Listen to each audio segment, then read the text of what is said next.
சிறந்த சிறார் எழுத்து. தேமொழிச் செல்வியின் விண்வெளிக்கு போகலாமா? தமிழ்நாடு அறிவியல் இயக்கத்தின் செயல்பாட்டாளராகவும் வானியல் கருத்தாளராகவும் குழந்தைகள் அறிவியல் எழுத்தாளராகவும் செயல்படுகிறார் தேமொழிச் செல்வி.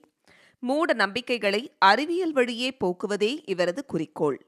விண்வெளிக்கு போகலாமா? இது வெறும் கேள்வி அல்ல, ஒரு பெண் குழந்தையின் கனவுக்கு கொடுக்கப்பட்ட அழைப்பு. இளம்பிறை என்ற சிறுமையுடன் நிலவுக்கு பயணிக்கும் இந்நூல் கிரகணம், சந்திரயான், விண்வெளி உடை என விஞ்ஞான உண்மைகளை மிகவும் எளிமையாகவும் உற்சாகமாகவும் குழந்தைகளிடம் கொண்டு சேர்க்கிறது. ஆகாயத்தை பார், கேள்விகளை கேள், அறிவியல் அங்கேதான் தொடங்குகிறது என்று இந்த சிறிய நூல் உரக்கச் சொல்கிறது.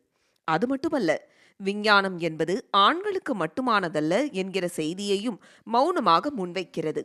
இந்த வித்தியாசமான படைப்புக்காக சிறந்த சிறார் அப்புனைவுக்கான பெண் எழுத்து விருது வழங்குவதில் களிப்படைகிறது ஹெர் ஸ்டோரீஸ்.